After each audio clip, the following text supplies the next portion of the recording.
एक बार स्वामी विवेकानंद अपने आश्रम में एक छोटे से कुत्ते को टहला रहे थे। तभी वहां अचानक एक नौजवान आया जो बड़ा परेशान नजर आ रहा था। उसने आते ही स्वामी जी के पैर पकड़ लिए और उनसे गिड़गिड़ाने लगा कि स्वामी जी उसकी मदद करें।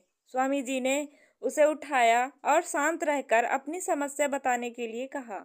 युवक बोला, स्वामी जी, मैं काफी पढ़ा लिखा हूँ और मेहनती भी, लेकिन फिर भी मैं आज तक अपने किसी काम में उतना सफल नहीं हो पाया जितना मैं हकदार हूँ।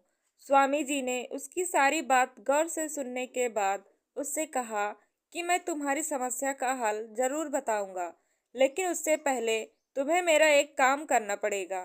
तुम्हें इस कुत्ते को थोड़ी दूर तक टहलने के लिए ले जाना पड़ेगा। युवक को स्वामी जी की ऐसी शर्त बड़ी अजीब लगी। फिर उसने सोचा, इतना आसान काम तो है, किए देता हूँ और बदले में स्वामी जी से समस्या का उपाय मिल जाएगा।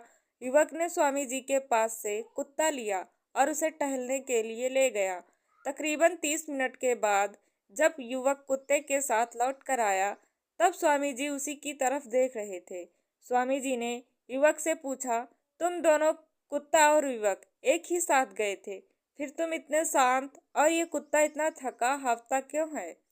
युवक ने स्वामी जी के सवाल का उत्तर देते हुए कहा, आपका ये कुत्ता बड़ा चंचल और शरारती है।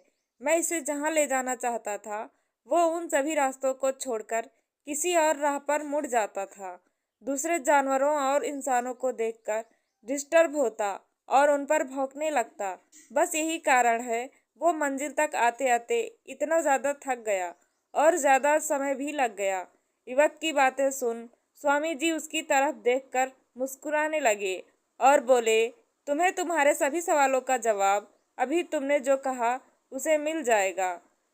युवक को भी स्वामी जी की बात समझ में आ गई और उसे रियलाइज हो गया कि वह भी इस कुत्ते की तरह अपने लक्ष्य पर ज्यादा फोकस नहीं करके दूसरे लोगों के पीछे दौड़ रहा था और फालतू चीजों में समय बर्बाद कर रहा था। उसने स्वामी जी से वादा किया कि वह अब ऐसे लक्ष्य पर अच्छे से फोकस करेगा और जल्द से जल्द अच्छे परिणाम पाएगा। दोस्तों, कहीं आप भी इस युवक की तरह अपने लक्ष्य से भटक तो नहीं रहे ना? यदि ऐसा है तो तुरंत बाकी सभी चीज़ों को नज़रअंदाज कर अपने लक्ष्य के पीछे पड़ जाइए। फिर देखना, आपकी जीत निश्चित है। उम्मीद है स्वामी विवेकानंद की ये छोटी सी प्रेरणादायक कहानी आपको पसंद आई होगी और आपको जीवन में अपने लक्ष्य को पाने की प्रेरणा में बढ़ोतरी होगी।